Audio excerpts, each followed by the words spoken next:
కల్వ సుజాత గారు ఉన్నారు, Aryavysya corporation chairman. ఇక ముందుగా బచ్చు శ్రీనివాస్ గారితో మాట్లాడదాం. శ్రీనివాస్ గారు, good evening sir. Good evening అండి. Good evening.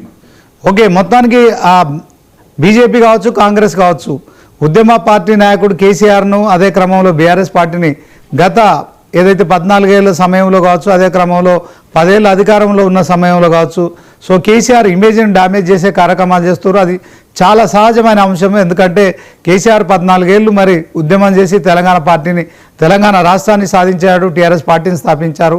సో ఇదే క్రమంలో ఆయన మరి 10 సంవత్సరాలు ముఖ్యమంత్రిగా, తొలి ముఖ్యమంత్రి, మాజీ ముఖ్యమంత్రిగా కూడా అయ్యారు.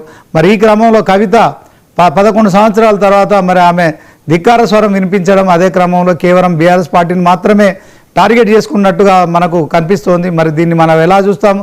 కవిత ఖచ్చితంగా టార్గెట్ బీఆర్ఎస్ పార్టీనే తీసుకుందా? దీని పట్ల మీరేం చెప్తారు? మొట్టమొదట 99 వీక్షకులకు, మీకు అక్కడ ఉన్నటువంటి సుజాత గారికి అందరు కూడా నమస్తే. అందరూ అంటే తెలంగాణ సమాజము యావత్ బీఆర్ఎస్ శ్రేణులు, లేకపోతే విశ్లేషకులు, లేకపోతే అందరూ విద్యావంతులు అందరూ కూడా ఆశ్చర్యానికి లోనయ్యే అంశం ఏంటంటే, ఈ మొట్టమొదట బీఆర్ఎస్ పార్టీలో ఉన్నటువంటి బీఆర్ఎస్ పార్టీని లేకపోతే లేఖ ద్వారా నా లేఖ లీక్ అయింది అని చెప్పి సంతోష్ రావు గారు, తర్వాత కేటీఆర్ గారు, లేకపోతే తర్వాత హరీష్ రావు గారిని ప్రధానంగా టార్గెట్ చేస్తూ మాట్లాడి, ఆ తర్వాత పరిణామాలు బీఆర్ఎస్ నుంచి బయటకు వచ్చిన తర్వాత తన ఎమ్మెల్సీ పదవికి వాటికి రాజీనామా చేసి జనం బాట పేరు మీద బయటికి వెళ్ళిన కవిత గారు ప్రజా సమస్యల పట్ల, ప్రజల అవసరాల పట్ల, ప్రభుత్వ హామీల పట్ల, ప్రభుత్వ వైఫల్యాల పట్ల మాట్లాడితే బాగుంటుంది.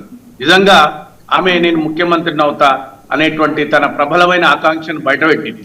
నిజంగా మీరు ముఖ్యమంత్రిగా, ప్రజాస్వామ్యంలో ఎవరైనా ముఖ్యమంత్రిగా కళలు, వాళ్ళ లక్ష్యాలు ఏర్పాటు చేసుకోవడం నేరంగా, ఆ దిశగా ప్రయాణం చేయాలనుకోవడం కూడా తప్పుగా. కానీ మీరు కల్వకుంట్ల ఈరోజు కూడా కల్వకుంట్ల కవిత అంటే కేసీఆర్ గారి, డాక్టర్ ఆఫ్ కేసీఆర్ గారుగానే మీరు తెలంగాణ సమాజానికి పరిచయం, మీ గుర్తింపు, మీ ఐడెంటిటీ అన్ని కూడా బీఆర్ఎస్ పార్టీ, కేసీఆర్ గారు.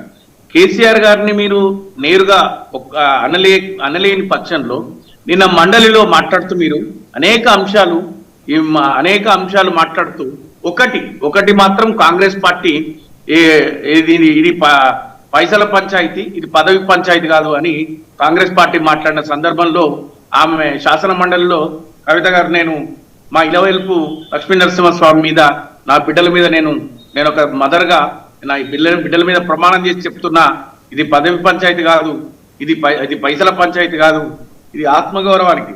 ఆవిడ ఆత్మగౌరవానికి ఎక్కడ దెబ్బతిన్నది? బీఆర్ఎస్ పార్టీలో బీఆర్ఎస్ ను సమర్థించి నిన్నటి టీఆర్ఎస్ ను కానీ, బీఆర్ఎస్ ను కానీ తెలంగాణ ఉద్యమం ప్రస్థానం నుంచి 2001 నుంచి అనేక మంది సమర్థించారు, అనేక మంది త్యాగం చేసిండ్రు, అనేక మంది పార్టిసిపేట్ చేసిండ్రు. అందరినీ అకామిడేట్ చేయలేనటువంటి బీఆర్ఎస్ పార్టీలో మీకు సముచిత స్థానం.